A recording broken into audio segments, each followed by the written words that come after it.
बिस्मिल्लाहिर्रहमानिर्रहीम, अस्सलाम वालेकुम। मैं हूं ज़ैनुल आबिदीन। आप देख रहे हैं प्रोग्राम जहान सियासत। आज के प्रोग्राम में सबसे पहले बात करेंगे भारतीय इंतखाबात के जो नताइज आए हैं उस पर बात करेंगे। उसके बाद आएंगे गज़ा में जो बमबारी का सिलसिला है वो जारी है, अभी तक कुछ नहीं हो सका जंगबंदी के हवाले से। और इसके बाद बात करेंगे वज़ीर आज़म शहबाज शरीफ साहब के दौरे चीन की, कितना सूदमंद रहा है पाकिस्तान के लिए वो। और आखिर में बात करेंगे चीन और भारत के दरमियान फिर से कुछ एक तनाव वाली कैफियत है। और रूसी सदर ने एक अहम बात की है, क्या की है उस पर तबसरा करेंगे। मिर्ज़ा साहब अस्सलाम वालेकुम। वालेकुम सलाम, अस्सलाम वालेकुम नाज़रीन किराम। आज के जो मौज़ूआत हैं इंतहाई अहम हैं। इंडिया के इलेक्शन में जो मामला चल रहे हैं वो इंतहाई अहमियत के हामिल हैं, क्योंकि हमारा सबसे यानी अहम पड़ोसी है, हमारे लिए मुश्किलात पैदा करने वाला पड़ोसी है, हमारे साथ दुश्मनी करने वाला पड़ोसी है। तो वो वहाँ के इंतखाबात हमारे लिए बहुत मानी रखते हैं और उसके नताइज भी जो है वो हम समझते ही हैं कि उसको ज़ेर बहस ला सकते हैं, इस लिहाज से कि वहाँ पर भी तब्दीली के जो आसार नुमायाँ हो रहे हैं वो पाकिस्तान के लिए खुश आइंद हैं। एक तो ये बात ये है कि ये कहा जा रहा था कि मोदी जो है वो जो 2/3 अक्सरियत हासिल कर लेगा, जिससे उनको नाकामी हुई है, उनके ख्वाब चकनाचूर हो गया है। उनके पास जो भारतीय जनता पार्टी है उसको सिर्फ 240 सीटें मिली हैं अकेली को, और उनके जो इत्तेहादियों को मिलाकर, दो पार्टियां उनके इत्तेहादी हैं, उनको मिलाकर उनके 293 वोट उनके पास आ गए हैं। तो उससे 200 जिसके भी 272 या 272 जिनके वोट होते हैं वो वज़ीर आज़म बन सकता है। इस तरह से यूँ कह सकते हैं कि ये कोई सादा अक्सरियत है और उसमें दो पार्टियां जो हैं वो मुतहारिब पार्टियां कहलाती हैं एक दूसरे की, और जो एक दूसरे के ख़िलाफ़ हमेशा जो इनके एक दूसरे के ख़िलाफ़ काम करती रहती हैं। तो अब समझ में ये आता है कि अगर हम इसका ये जायज़ा लें तो जो पिछली दफ़ा इनको जो सीटें मिली थी मोदी को, उससे ये 60% में जो है 60 जो है कम है, 60 सीटें कम हैं। पहले उन्होंने जो 543 में से 292 उनको जो मिली थी, ये 234 प्लस 60 तो ऑलमोस्ट 294 सीटें मिली थी या 292 मिली थी। तो उसमें ये कमी वाक़या हो गई है कि उनको 240 वोटें मिली हैं, और जो जो कांग्रेस पार्टी है उसको 234 मिली हैं। वो भी इत्तेहाद है, वो भी इनका इत्तेहाद है, ये भी जी। इत्तेहाद है। तो इनका इत्तेहाद के तो बढ़कर जो है वो बढ़ जाके हो जाता है। इनका जो बीजेपी का जो इत्तेहाद है उसका नाम है नेशनल डेमोक्रेटिक अलायंस, जिसको एनडीए कहते हैं। उसको 292 नशस्तों के साथ इंतखाब जीत रहे हैं और उनको नामजद भी कर दिया गया है। इलेक्शन कमीशन के मुताबिक जो नताइज उन्होंने ऐलान कर दिए, उन्होंने कहा सब सीटों के हमने जो मसाइल हैं वो सब के साथ हमने उसका ऐलान कर दिया है। और जो जैसा कि मैंने कहा कि 2019 में जो इलेक्शन हुए थे उसमें इनके वोट जो आए थे बीजेपी के, उससे ये 60 वोट कम हैं। दूसरी जानिब कांग्रेस को पिछले साल दफ़ा 2019 में 99 सीटें मिली थी, जबकि अब तकरीबन दुगनी सीटें उनको मिल गई हैं, जो आप देख रहे हैं। आपको जो बताया हमने, वाज़ेह है कि इंडिया में यानी जो बात हमने आपसे कह दी है कि जो इंडिया में 272 सीटें वाला जो आदमी होता है वो बन जाता है वज़ीर आज़म। अब जो एनडीए के जो है वो उसका तीसरी बार वज़ीर आज़म मुंतखब होने का जो रिकॉर्ड है वो टूटना तो नहीं कहना चाहिए, लेकिन हाँ बराबर हो गया है, क्योंकि नेहरू जो है 3 दफ़ा मुंतखब हुए थे वज़ीर आज़म। मोदी को भी ये एजाज़ हासिल हो गया है कि वो तीसरी दफ़ा जो है उसमें इंडिया के वज़ीर आज़म बन रहे हैं। मुसलसल तीसरी दफ़ा जहाँ उनको भी मुसलसल रहे, वो तो बराबर मसला है। और उस ज़माने में रहे जबकि बड़ा बुरा ज़माना था, नया नया मुल्क बना था, उनको तरक्की की तरफ राह पर गामज़न करना था। सो जो भी आज तरक्की आप देख रहे हैं उसकी बेसिक बुनियाद तो नेहरू ने डाली थी। उन्होंने तवील मुद्दती पॉलिसी इख्तियार की और हमने कम मुद्दती पॉलिसी को हमने अपनाया, जिसके नतीजा ये निकला कि हम समझते ये हैं कि वो इस तरह से तरक्की कर गए क्योंकि उन्होंने तवील मुद्दती जो पॉलिसी बनाई उसमें उसने बहुत ज़्यादा कारखाने लगाए, सनतों का क़याम किया, और इसके अलावा जो दूसरे जो पॉलिसी इख्तियार की वो तवील मुद्दती पॉलिसी थी, जिसकी वजह से आज इंडिया जो है तरक्की की राह पे गामज़न है। और उसको करीब करीब उसको कहा जाता है कि कुछ 600 प्लस के करीब बिलियन डॉलर का उनके पास सरमाया मौजूद है जी। लेकिन ये भी एक अलग बात है कि अगर देखा जाए गौर से तो उनके ऊपर जो जो कर्ज़े का बोझ है वो भी 600 बिलियन का है। तो अगर आप देखें तो 24 या 25 बिलियन की उनके पास सिर्फ फ़ायदा है, अदरवाइज़ तो वो कर्ज़ा उनके ऊपर भी 600 बिलियन का मौजूद है। लेकिन वो ये जिस अरसे में वो कर्ज़ा अदा करेंगे उस अरसे में मुमकिन है कि उनकी जो जो 600 प्लस जो टाइम की जो जमा पूंजी है वो बढ़कर मज़ीद आगे बढ़ जाए और वो 600 बिलियन का कर्ज़ा भी अदा कर दें और उसके अलावा फिर भी 600 बिलियन उनके पास रह जाए। तो यूँ देखा जाए तो उनके हमारी जो पॉलिसी है वो एक तो ये है कि हम जो है बहुत ज़्यादा शाह खर्च हैं। दूसरी बात ये है कि हमने आईटी के शोबे में तरक्की नहीं की, उन्होंने आईटी के शोबे में तरक्की की। तीसरी बात जो अहम है वो ये है कि उन्होंने जो अंग्रेज़ी को जो हमारे से मुल्क छीना था मुसलमानों से, तो हमारी ज़बान जो फ़ारसी ज़बान थी, सरकारी ज़बान जो थी, उस फ़ारसी ज़बान को हटाकर जब अंग्रेज़ी की गई तो मुसलमानों ने कबूल नहीं किया। और बड़ी मुश्किल से सर सैयद अहमद साहब ने मुसलमानों को राज़ी किया कि वो जो वक्त की ज़रूरत है वो ये है कि अंग्रेज़ी ज़बान को इस्तेमाल किया जाए। तो नतीजा ये हुआ कि जब 1878 का ज़माना आया तो उस वक्त मुसलमानों के सिर्फ तकरीबन कोई 40 या 46 के करीब जो है वो हमारे ग्रेजुएट बन सके थे अंग्रेज़ी में, अंग्रेज़ी पढ़ी हुई ज़बान में। अंग्रेज़ी में नहीं बल्कि जो अंग्रेज़ी जो सिस्टम था उसके अंदर सिर्फ 40 आदमी जो है वो 40 आदमी ग्रेजुएट बन के आए थे, जबकि इंडिया के जो थे उस वक्त 1350 से प्लस थे। तो अब ये सूरत हाल जो है वो मज़ीद बढ़ती चली गई और अब हमारे यहाँ भी जो अगरचे और उनकी आबादी भी बहुत ज़्यादा है इस लिहाज से भी देखा जाए। दूसरा ये कि उनको जो है कोई अंग्रेज़ से दुश्मनी नहीं थी। एक हुक्मरान चला गया, मुसलमान हुक्मरान चले गए, अंग्रेज़ हुक्मरान आ गया, तो दोनों के लिए ये अच्छा था कि वो जो मुसलमानों से दोनों की दुश्मनी थी, वो मुसलमानों से निजात चाहते थे, तो उन्होंने अंग्रेज़ी को अपना लिया और वो तरक्की करते चले गए और अंग्रेज़ों ने उनके ऊपर अपना साया रखा और उनको हमेशा आगे बढ़ाते चले गए और मुसलमानों पर उन्होंने एतबार नहीं किया। ताकि 1906 का ज़माना आया, जब 1906 में सर आगा खां की सरबराही में जब हमारा मुसलमानों को वफद जाके वहाँ से मिला है, तो इसके बाद से कुछ तब्दीली के आसार शुरू हुए। उससे पहले कांग्रेस ने यूके ने, बरतानिया की कंपनी ने, ब्रिटिश कंपनी ने उसको बंगाल को 2 हिस्सों में तकसीम कर दिया था, तो इंतज़ामी तौर पर एक ईस्ट बंगाल एक वेस्ट बंगाल। तो जो ईस्ट बंगाल था उस बंगाल में मुसलमानों की अक्सरियत थी, उससे उनको वहाँ पर तजर्बे का मौका जो आज बांग्लादेश कहलाता है, और जो कलकत्ता है वो वेस्ट बंगाल में आ गया। तो उससे वो उनको मुसलमानों को ये फ़ायदा हुआ कि उनको तजर्बा हासिल हो गया और वो हुक्मरानी का जो सिलसिला था मुसलमानों का पहली मरतबा जब महसूस हुआ कि उनको हुक्मरानी मिल गई है, तो फिर उन्होंने सोचा कि फिर ऐसा क्यों ना किया जाए कि इसको जो तकसीम हुई है अंग्रेज़ ने अपनी ज़रूरत के तहत किया है, इंतज़ामी तौर पर किया है, तो हम इसे क्यों न मुकम्मल करा दें, उसको मुस्तकिल करा दें ताकि हमारे यहाँ पर हो जाए। तो फिर ये जो डेलीगेशन हमारा मिला 1906 में से लॉर्ड वेवल से, तो उसने जाके ये 3-4 शर्तें रखी कि हम आपके सब्जेक्ट हैं, हम आपके मुल्क पे जो बादशाह है उसको कबूल करते हैं, हम आपके हुक्मरानी को कबूल करते हैं, बशर्ते कि आप ये जो तकसीम है इसको बरकरार रखें। दूसरा ये है कि हमें जो इलेक्शन में जो जो जो जो जो जो जो बल्दियाती इंतखाबात होते हैं उसमें मुसलमानों की जो है वो अलग से नुमाइंदगी दें, वो अंग्रेज़ों ने कबूल कर लिया। तीसरे उन्होंने ये कहा कि साहब हमारे कोई जो जज हजरात में भी हमारे 2 जज हजरात हों, और जो प्रीवी कौंसिल थी जो कि असल में मैंने किस्म की हुक्मरानी के लिए जो मशावरती कब कौंसिल थी उसमें भी 2 मुसलमान रख लिए गए, जिसमें जिन्ना साहब भी एक ज़माने में रहे, उस ज़माने में रहे शुरू में ही।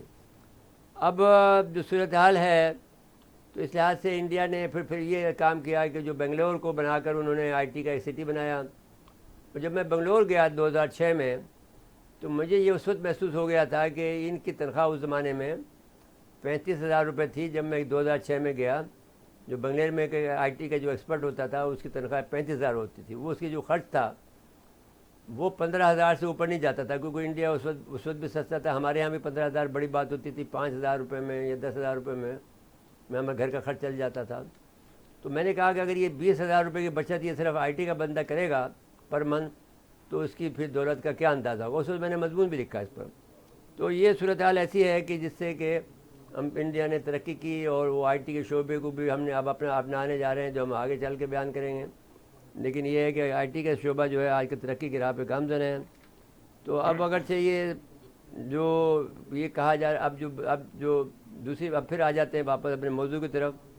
तो जो बीजेपी का जो एनडीए का जो है जो इजलास है वज़ीर-ए-आज़म नरेंद्र मोदी के घर पे हुआ और उनको तीसरी बार जो वज़ारत उज़्मा के लिए नामज़द कर दिया गया है। हल उठा लेंगे तो यानी हफ्ते के दिन उठा लेंगे। तो अब जब वो जो उठा लेंगे तो वो फिर तीसरे वज़ीर-ए-आज़म बन जाएंगे और नेहरू साहब के बराबर आ जाएंगे। अब ये बात जो है ये इस बात की निशानदेही करती है जो ग्राफ बता रहा है। एक तो यूपी में मैं उनकी जो जिनकी जो अक्सरियत थी, जो इनकी बेपनाह अक्सरियत थी वो कम हुई है। यूपी में भी वहाँ पर जो दूसरी पार्टी है जो समाजवाद पार्टी जो है उसकी नशिस्तें भी बढ़ी हैं, लेकिन अगरचे उसके अंदर सिर्फ 4 मुसलमानों को उन्होंने सीट दी है। जब मैं गया था 2006 में तो उस वक्त जो है वहाँ पर जो राज्यसभा है उसमें 28 मुसलमान थे जो कि हमारे सेनेट कहलाती है, और जो लोकसभा है उसमें भी हमारे 28 थे जो कि हमारी नेशनल असेंबली कहलाती है। तो वो अब तो अगर होगा तो ज़्यादा से ज़्यादा 10 भी आ जाएँ तो बड़ी बात होगी, मुसलमान वहाँ पे आ जाएँ। तो इतना मुसलमानों का बेदिल होना, बददिल होना इस बात की निशानदेही करता है कि इंडिया के अंदर जो तकसीम है वो इंतहा को पहुंची हुई है और वो रंग लाएगी। और ये जो कोशिशें कर रहे हैं, जो कि ये जो उनकी पॉलिसी है कि जिस तरह से कि स्पेन में मुसलमानों को ख़त्म किया था 800 साल के बाद की हुक्मरानी के बाद में, इसी तरह से उनका ये ख्याल है कि वो 800 साल के बाद में उनके हो गए हैं यहाँ पर तो वो मुसलमानों को ख़त्म कर दें। लेकिन उनको एक नुकसान ये हो गया कि पाकिस्तान बन गया है, तो वहाँ पर तो कोई ऐसी तकसीम स्पेन में नहीं हो सकी थी कि वो अगर चाहते तो वो मुसलमानों का एक वहाँ पर से मैंने स्पेन को आधा करके अलग बना लेते और अपनी हुकूमत कायम रखते। लेकिन वहाँ पर क्योंकि हुआ ये कि अब्बासी हुकूमत इतनी कमज़ोर हो गई थी कि वो स्पेन को कायम नहीं रख सकती थी। और वहाँ पर जो शुरू से ही शुरू हो गया, जब सलमान बिन अब्दुल मालिक बन के आया था तो उसमें स्पेन के जो जो जो तारिक बिन ज़ियाद था वो बर्बर थे, और बर्बर जो था बर्बर बहुत जालिम लोग थे, और बर्बियत का लफ्ज़ जो आया है वो भी उसी से आया है, बारबेरियनिज़म भी जो आया है वो वहाँ से ही आया है। तो वो जालिम बहुत थे, लेकिन मुसलमान बनने के बाद में वो बहुत हम्बल बन गए। लेकिन अरब और बर्बर में आपस में जो इख्तलाफ था वो बढ़ चढ़ कर बोला और उसने बहुत तकसीम कर दी, जिसके नतीजे में मुसलमान बहुत कमज़ोर हो गए।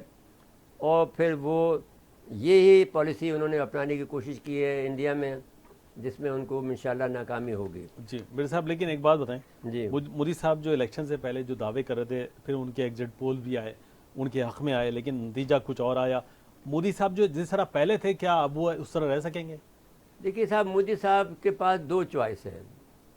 एक तो वो इस बात को समझें कि उनकी जो पॉलिसी हिंदुत्व की है वो नाकाम हो गई है जी, एक तो ये बात कर दें, या नाकाम अगर ना कहें तो उनको वो पजीराई नहीं मिली जिनकी वो तवक्को कर रहे थे और जिसके लिए सारा उन्होंने ड्रामा रचाया था कि हिंदुत्व का मंजर करके मुसलमानों के साथ में जुल्म सितम करके।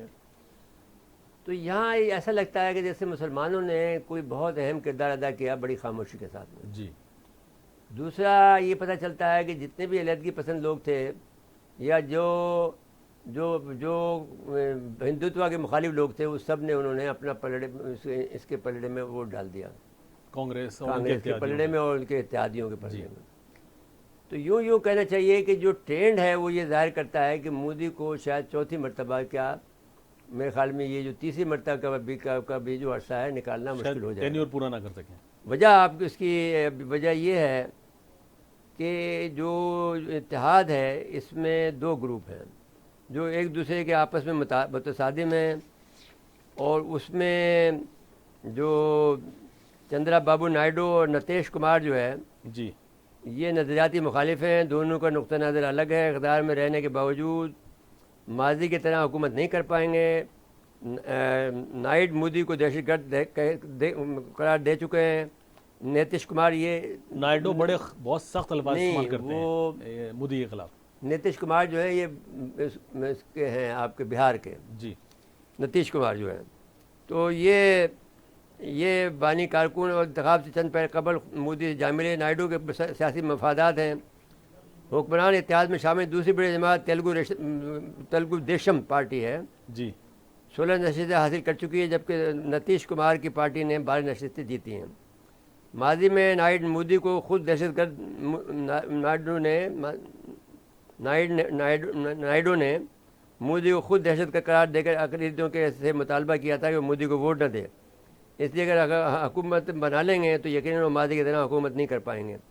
हम ये कहते हैं कि जो ये तकसीम हुई है ये काफ़ी बड़ा नुकसानदेह है इन मोदी के लिए जी और इसके लिए ये जो लोग जिनके दिलों में मोदी के बारे में प्रकाश है या जो ये बातें कह रहे हैं जो आखिर में जाके मिल गए हैं, इनको भी काबू में रखना के लिए मोदी को बहुत कुछ देना पड़ेगा जी और बहुत कुछ खोना पड़ेगा।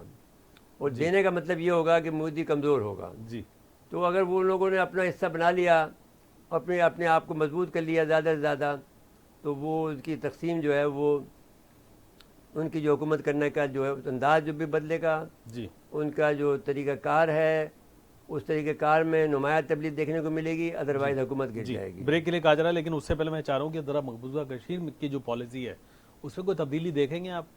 कभी नहीं होगी। मुझे मकबूजा कश्मीर के मामले में ऑलमोस्ट सारे जो पार्टी के हैं वो सब मुत्तहिद हैं जी और वहाँ पर जो मकबूजा कश्मीर में भी जो लोग हैं बहुत ज़्यादा जो इंतहा पसंद तो नहीं करना चाहिए लेकिन खुदगर्ज हैं। अब महबूब मुफ्ती और उसके दरमियान में इत्तेहाद हो जाना चाहिए था। जो लेकिन नहीं, इंजीनियर रशीद साहब ने भी ज़रा अच्छा काम किया है। वो चूँकि नहीं वो ठीक है, लेकिन आप देख लीजिए कि हमेशा कैद थे वो, उनको तो मोदी बात ने, नहीं है कि आप 2-3 सीटों के बाद में क्या कर सकते हैं।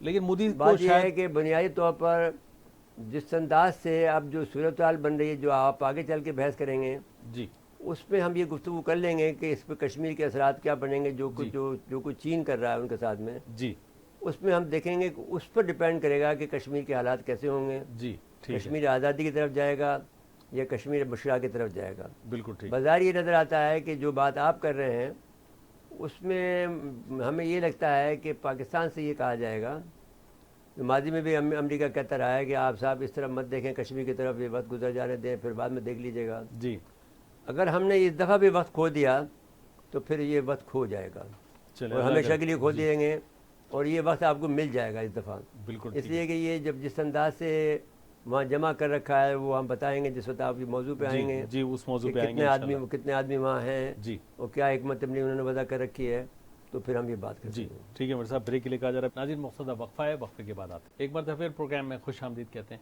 मेरे साहब ये मोदी वाले मामले पर ज़रा वाइंड अप करें तो फिर अगले मौजू पे चलेंगे।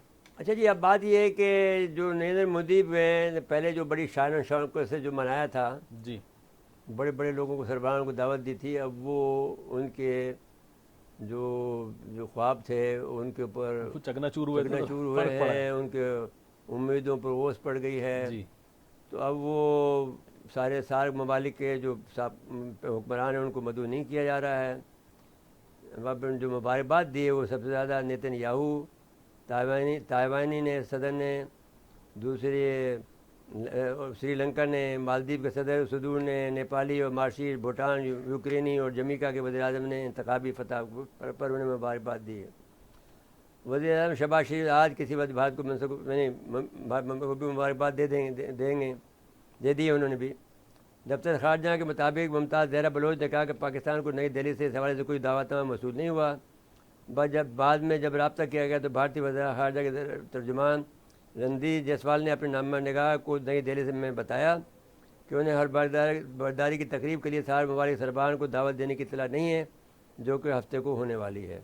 तो अगर होने वाली होती दावत देते तो फिर वो इतने जल्दी इतनी देर नहीं करते। दायरे के सरबराह मुल्क आसानी से तो नहीं आते हैं, वो उनकी मसरूफियत बहुत होती है। ज़ाहिर है वो नताइज उनकी मर्ज़ी के मुताबिक नहीं आए तो वो उस तरह अभी का तो वो जोश व जज्बा गम भी पे नहीं। मुब्तला होंगे जिस अंदाज के वो फैला हुआ आदमी है, और जो जी शो बॉयज है, जो कि जो आपने देखा ना जिस तरह की वो हरकतें उसने की कि फ़ौजी वर्दी पहन के पहुंच गया, जी कहीं पर कुछ शोबाजी कर रहा है, कहीं पर शोबा। आखिरकार वो कब तक कोई आदमी, जो संजीदा लोग हैं वो आखिर कब तक उसको बर्दाश्त करेंगे। बिल्कुल ठीक और है। उसके ये भी एक मसला और भी आ गया, जो बहुत अहम मसला है, जिस पर अभी तक कोई शायद तजिया निकाह बहस न कर सका हो, कि जिस अंदाज से वो एक ग्रुप को, अंबानी को या किसी तबानी को जो सपोर्ट कर रहा है, तबानी तो हमारे यहाँ होते हैं, उनके तो अंबानी होते हैं, तो वो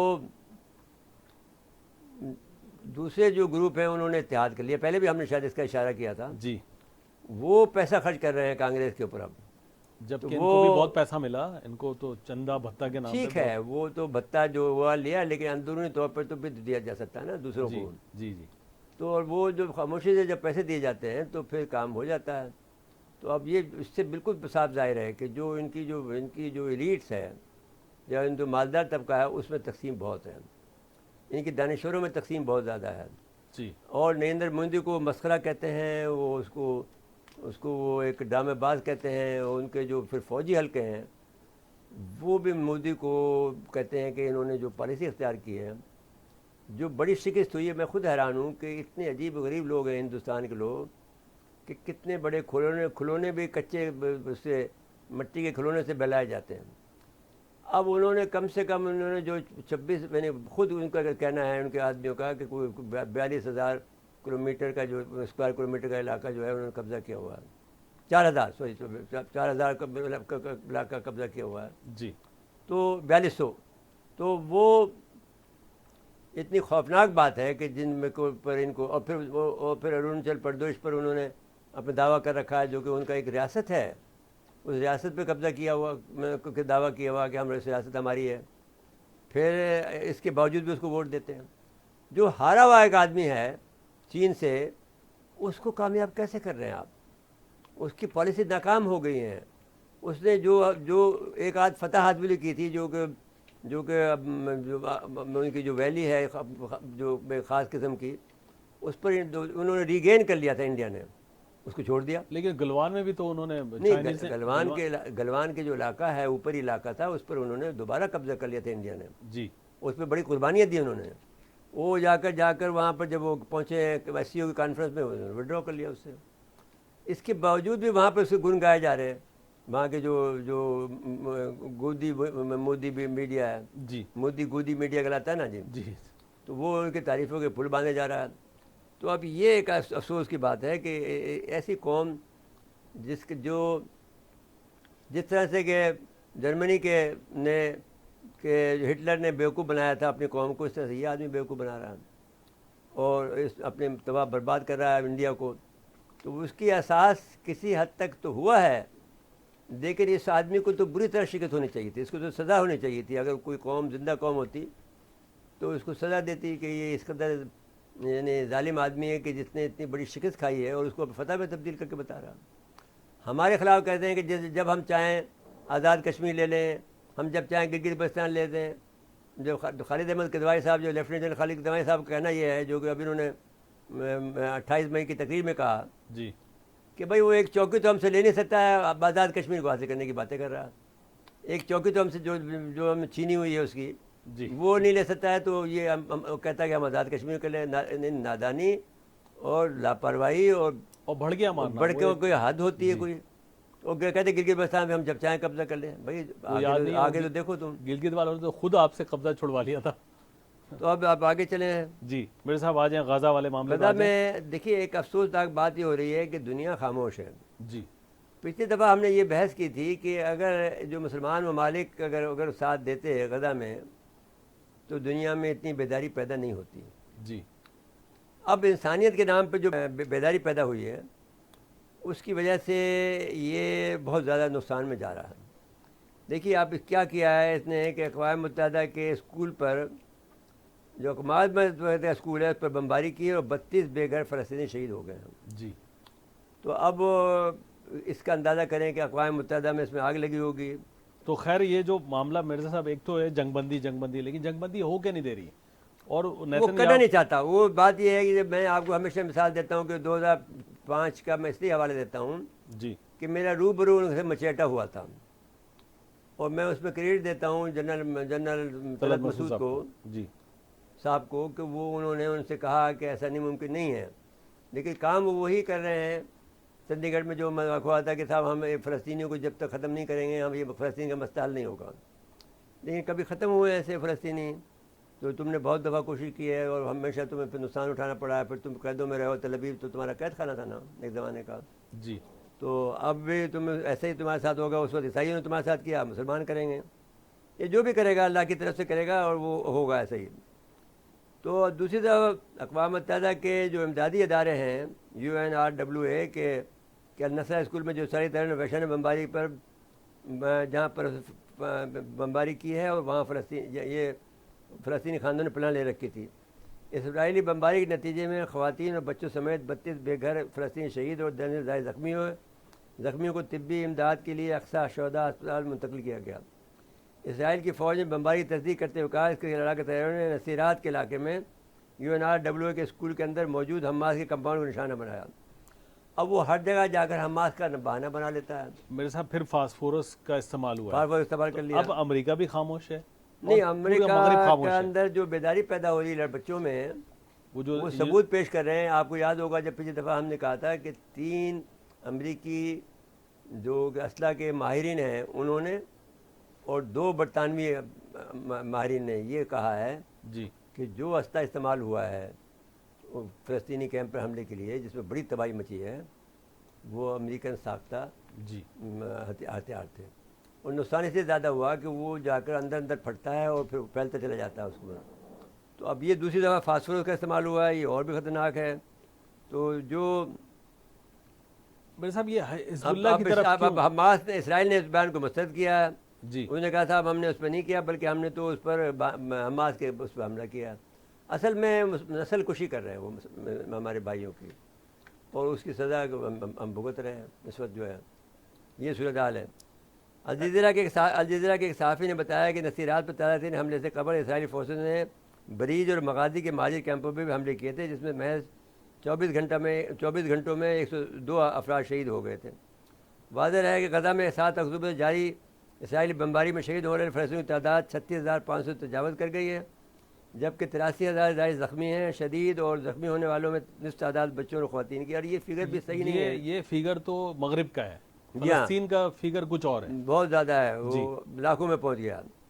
अब जब इसराइल के लबनान में भी अब शुरू हो गया कि वहाँ पर भी उन्होंने आतिशगीर सफ़ेद फास्फोरस से हमला किया है। अब जिसमें हिज़्बुल्लाह के नसरुल्लाह साहब ने कहा है कि हम तैयार हैं लड़ाई के लिए। जी तो अब ये लड़ाई जो है वो लबनान में फैलने जा रही है। इसराइल के लबनान में हमले के दौरान आतिशगीर सफ़ेद फास्फोरस इस्तेमाल करने का इंकशाफ हुआ है।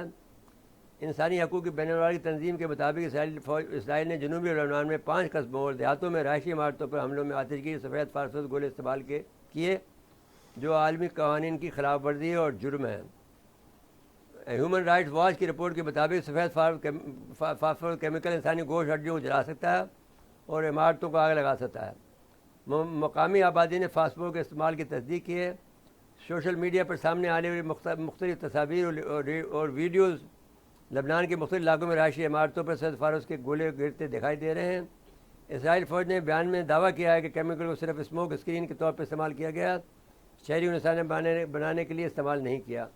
अब ये बहाने बना रहा है, टेक्निकल बातें कर रहा है, जो कि गलत बात है। एक बात बताएंगे कि अगर हिज़्बुल्लाह भी जंग में अच्छी पूरी तरह कूद जाती है तो इसका तो अल्टीमेटली नुकसान भी हो सकता है ना, फ़लस्तीन कॉज है उसको। नहीं भाई, फ़लस्तीन काज को तो फ़ायदा मिलेगा ना। जब आपको याद होगा जब हमने छठी अरब इसराइल जंग इसलिए कि अमरीकी तालीमी इदारों में जो मुजाहरे हो रहे हैं ना, अमरीका में हर रोज़ाना हर शहर में नहीं। अब अब देखिए ना, अब तो वो तो खुद हमले कर रहे हैं, तो वो अपनी दिफा भी ना करें तो या अब वो दिफा अगर इस तरह से करना है कि एक तबाह हो जाए। नहीं, एक आपने कार्रवाई की, अब जो भी कुछ हो भैया, आपको दिफा का तो हक अल्लाह ने दिया है ना। मतलब या तो और खुल नहीं के करेंगे तो आप जुर्म होगा। आप अपने आप को खुद, ये तो खुदकुशी है ना जी। 1 लाख लोग से ज़्यादा शहीद हो गए। खुल के अगर लड़ना है तो खुल के लड़ें। हाँ, तो और देखिए ना, अगर हिज़्बुल्लाह पर देखिए ना, अब उन्होंने क्या कहा, पहले आप सुन लेना। हिज़्बुल्लाह के ड्रोन ने इसराइली फ़िज़ाई निज़ाम का कुछ चकमा दिया। एक इसराइली फ़ौजी हलाक, 10 ज़ख्मी हुए। लबनान की हिज़्बुल्लाह ने लेबनान के हिजबुल्लाह ने इसराइल में एक फ़ौजी बेस को निशाना बनाया जिसमें एक इसराइली फ़ौजी हलाक और 10 ज़ख्मी होने की तस्दीक हो गई है। फ़ौजी हमले के धमाका खेज मवाद से लदे 2 ड्रोन ने इसराइल फ़ौज के दिफाई निज़ाम को चकमा देते हुए इंतहाई पुरस्कारी के साथ कार्रवाई की। पहले ड्रोन हमले में ज़ख्मी वाले फ़ौजियों की मदद को पहुँचने वाली नफरी और तिब्बी हमले को दूसरे ड्रोन ने निशाना बनाया।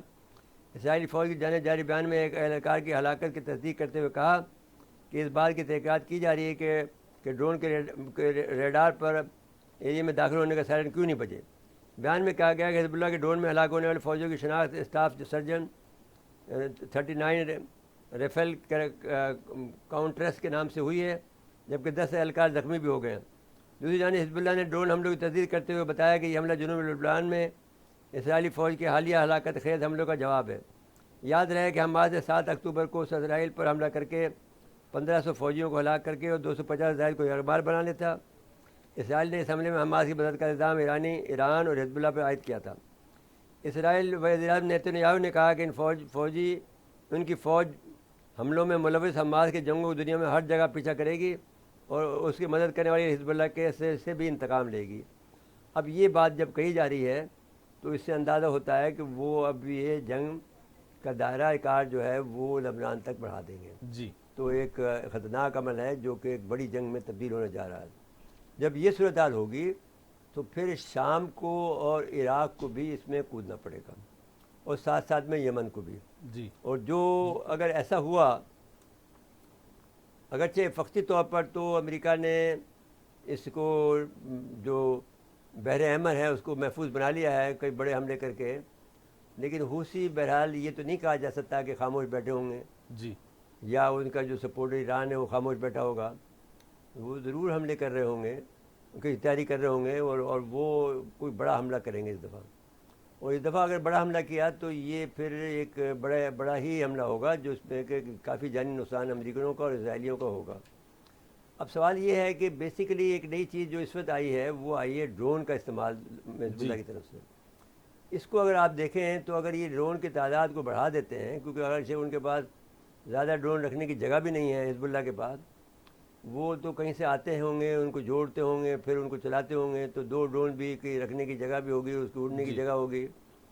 फिर उन्होंने क्या मटेरियल इस्तेमाल किया है कि उसको जो है वो रडार पर नहीं आ रहा है, तो उसमें कुछ नया केमिकल इस्तेमाल किया है। उस केमिकल को भी इस्तेमाल करने के लिए उनको मेहनत करनी पड़ेगी। वो सारी चीज़ बनी बनाई तो नहीं आ सकती है, या बनी बनाई भी अगर आ रही है तो उसको जोड़ने में टाइम लगेगा। पहले भी ये काम करते थे हिजबुल्लाह ने, जो तो पहले तरकीब इस्तेमाल की थी छठी अरब इसराइल जंग में ये की थी कि एक बड़ी जाते थे किसी बिल्डिंग पर, वहाँ पर एक टीम जाती थी जो कि जाकर लॉन्चर के साथ जाती थी, दूसरी टीम जाकर लॉन्चर को फिट करती थी, और तीसरी टीम जो आती थी वो फिर वो रॉकेट लेके आती थी, मिसाइल लेके आती थी और वो चला के चले जाते थे। फिर दूसरी टीम आती थी जो अपना सामान लेके जाती थी, तीसरी खोलती थी और तीसरे आदमी अपना सामान लेके वापस चले जाती थी। इस सारे अरसे में कोई 10 मिनट लगते थे, और इस अरसे में जब तक वो जब वो कार्रवाई करता तो वो सिविलियन पर कार्रवाई करता, और जिसकी वजह से फिर उसको शिकस्त हो जाती थी। तो शिकस्त हुई, जिस पर सारी जगह बदनाम भी हुआ जी कि साहब ये कर रहा है। तो अब ये जो बात है वो एक ऐसी बात है जिससे कि एक नई बात है कि ड्रोन का जो इस्तेमाल हो रहा है उससे जंग नए मरहले में दाखिल हो गई है ड्रोन के इस्तेमाल से। जी, अगर ये ड्रोन बड़ी तादाद में इस्तेमाल हो गए तो इसराइल को काफ़ी बड़ी नुकसान का सामना करना पड़ेगा। जी, और we are waiting for that time. I don't know what will happen, but then फ़िलहाल तो नुकसान मैंने हिजबुल्लाह का हो रहा है। जी, लेकिन ये जो कुछ भी आप ये कहें कि अल्लाह के हुक्म के मुताबिक वो अपनी पूरी तैयारी से अपना काम कर रहे हैं, और उसमें दो राय नहीं है कि वो अल्लाह की राह में ये जो अपने जंग जारी रखे हुए हैं, जहाज जारी रखे हुए हैं, जी, वो अल्लाह को खुश करने वाली है। और ऐसे ही कुछ हूसियों की तरफ से भी हो रहा है, उनके वसाइल भी कम है। नहीं, हूसियों का तो मैंने आपसे कहा कि आप देख लेंगे कि हूसी कोई बड़ा हमला करेंगे अभी इतनी देर के, क्योंकि थोड़े दिनों तक अभी उनकी तरफ से खामोशी है। तो ये खामोशी जो है वो किसी बड़े हमले का पेशकदमा है। ठीक है, ये अमेरिका भी समझता है, इजराइल भी समझता है कि कोई बड़ी तैयारी हो रही है और कोई बड़ा हमला होगा। जी, फिर साहब आ जाएं अगले मौजू की तरफ। जी आइए। वज़ीर आज़म शहबाज शरीफ साहब का जो दौरे चीन है, वो पाकिस्तान के जो हालात चीन में जी ये बड़ा हुआ है। इस दफ़ा शहबाज शरीफ ने काफ़ी बेहतर हिकमत अमली का मुजाहरा किया है। जी, वो सऊदी अरब गए हैं, वहाँ पर भी कोई बड़ा काम किया है, यूएई गए हैं जी, फिर अब वो चीन गए हैं। और वहाँ पर 32 MOUs पर किए हैं। उन्होंने कहा मैं कर्ज नहीं, कारोबार और तरक्की के लिए आया हूँ। जी कंपनियां चीनी मॉडल अपनाएं और अपने यहाँ से कह रहे हैं कि अपनी कंपनियों को कह रहे हैं, और साथ भी ले गए हैं बहुत से डेलीगेशन भी। तो बिजनेस टूर बिजनेस मीटिंग के मुख्तलिफ शोबे 32 मफादा की यादों में दस्तखत किए हैं। तवानाई, ऑटोमोबाइल, IT और दवा साजी और दीगर शोबे में ताउन होगा।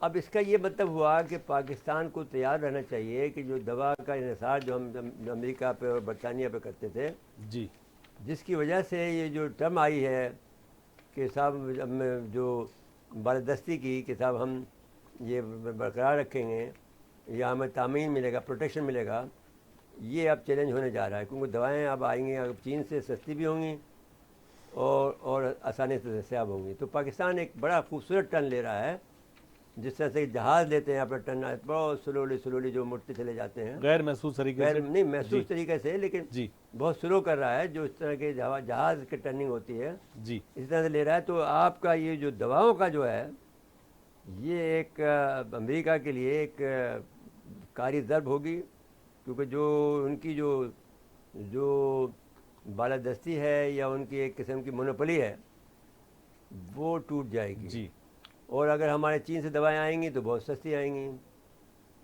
अब ये सवाल ये कितना होता है कि वो कितनी देर पर होगी और हमारा जिस्म कैसे कबूल करेगा। जी इसलिए कि वो डिफरेंट टाइप की, मिसाल के तौर पर जो दवाएं हमारे यहाँ बनती हैं वो महंगी होती हैं, वही दवाएं जो उसी कंपनी की जो बनती हैं इंडिया में बनती हैं वो सस्ती होती हैं। तो अगर आप मार्केट में, चोर मार्केट में जाएं तो आपको इंडिया की दवाएं वही बहुत सस्ती कीमत में मिल जाती हैं। लेकिन वजह यह है कि उन दवाओं का जो असर है वो इतना ज़्यादा नहीं है जितनी कि हमारे यहाँ जो बनने वाली दवाओं का असर है। ठीक है मेरे साहब, ब्रेक के लिए कहा जा रहा है। नाज़रीन, मकसद वक्फा है, वक्फे के बाद आप एक मरतबा फिर प्रोग्राम में खुश आमदीद कहते हैं। मेरे साहब, ये ज़राअत वाले मामले पे बहुत बातें होती हैं। देखिए, बात यह है कि ज़राअत में चीनियों ने बहुत तरक्की किया। जी उन्होंने छोटी छोटी जगहों पर पूल बनाए हैं, तालाब बनाए हैं, और जो उससे जो पैदावार जो की है, जैसे हमारे पास जो सबसे ज़्यादा हमारे पास जो हमारे जो एटॉमिक एनर्जी कमीशन ने, पाकिस्तान एटॉमिक कमीशन ने काम किया है, उसमें सबसे बड़ा जो काम हुआ है वो ये क्या कि 60 मन जो है 1 एकड़ से हम निकाल सकते हैं। जी ये वजह है कि इतने बड़ा सैलाब के बावजूद हमारे पास एक थोड़ी सी कमी हुई थी कुछ 2 महीने के लिए, जब हमें दो जहाज़ आए थे रूस से। इसके बाद में फिर हमारे मुल्क में कमी नहीं हुई उसकी, गेहूँ की। जी हमारे यहाँ पर काफ़ी मकदार में गेहूँ भी है, चावल भी है, तो पाकिस्तान को ख़तरा नहीं है। लेकिन अब जो चीनियों का इसके मुकाबले में है वो दुगना तिगना इसकी पैदावार है पर एकड़। इसके अलावा जो सब्ज़ियाँ हैं या दूसरी चीज़ें हैं या फल हैं, फ्रूट हैं, वो बाज़े फल फ्रूट आपको यहाँ मिल जाते हैं, लेकिन वो जायका नहीं है जो आपकी ज़मीन का है। जी वो एक बस्ता खड़ा होगा आपको। दूसरा, अगर हमारी ज़मीन को इस्तेमाल करें और उनके तरीके, जैसे ड्रिप सिस्टम है, ड्रिप सिस्टम से भी बेहतर जो ड्रिप सिस्टम है वो इज़राइल के पास है। जी वो उनका नेतन्याहू का दावा ये है कि हम इस मुकाम पे पहुंच गए हैं, उन्होंने इलेक्ट्रॉनिक सिस्टम लगा दिया है कि हम जिस पौधे को पानी की ज़रूरत होती है हम उसको देते हैं, बाकी नहीं देते हैं। तो हमारा पानी तो ऐसे जाया जाता है जैसे बेतहाशा। तो अगर ड्रिप सिस्टम जो, अब मैंने देखा था कि मैं जब वहाँ पर मैंने दुबई में गया था और पूरे अरब इमारात में गया था 79-80 में, तो उस वक्त वहाँ ड्रिप लग गया था, ड्रिप सिस्टम लग गया था। हज़ारों किलोमीटर पर ड्रिप सिस्टम लगा रखा था उन्होंने, और सिर्फ उसी को पानी मिलता था। छोटे छोटे टुकड़े पड़ते थे उनके, उस पर जाकर मिल जाते थे। तो वो जब आपने जाके अब देखा है तो सारा सब शादाब हो गया।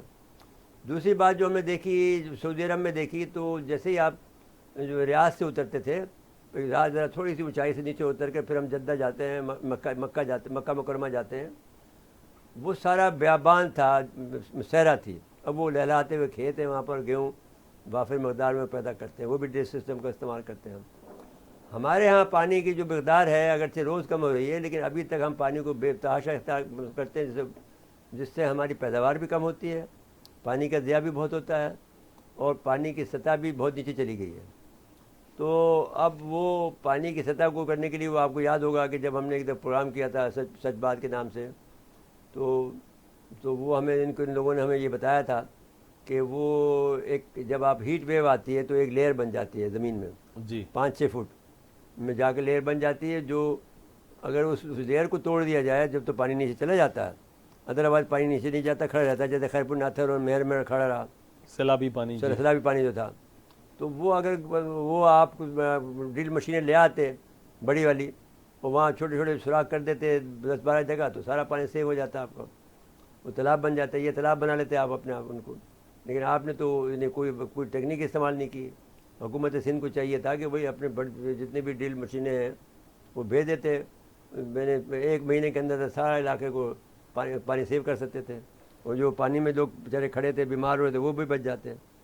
अब इसके अलावा ज़राअत का ये बात होगा, AI जो है आर्टिफिशियल इंटेलिजेंस जो है एक बड़ी चीज़ है जी।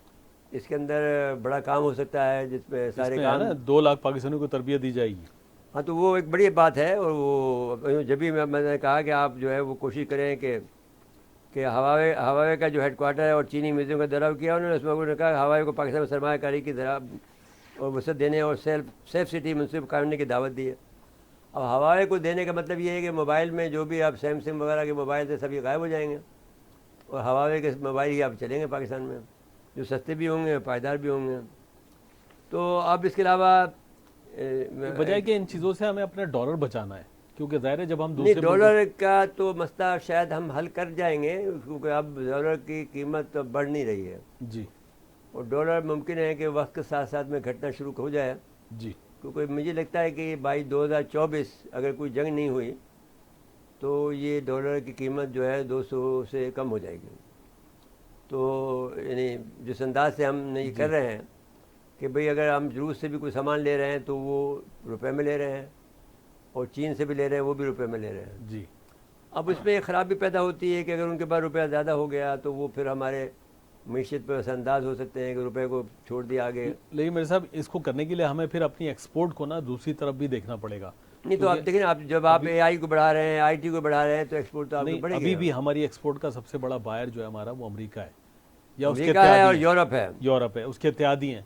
तो हमें फिर उसको हाँ, भी तो कहीं फिर और ये आप चाइना से आप बात करेंगे, भाई हम जो फिर करेंगे तो हमें आपको लेंगे, उसका भी बंदोबस्त करना चाइना पड़ेगा। का मसला ये है कि चाइना बेचता लेता नहीं है। साइंस और टेक्नोलॉजी के माबैन फ्रेमवर्क जो माहिर में 10 की तकरीब में भी शिरकत की जी, और इस पर बहुत सारी जो कंपनियां हैं उन्होंने बहुत सी चीज़ों का दौरा किए हैं, और बहुत ज़्यादा बिजनेस फोरम से जो खिताब किया ना वो बड़ा अहम है।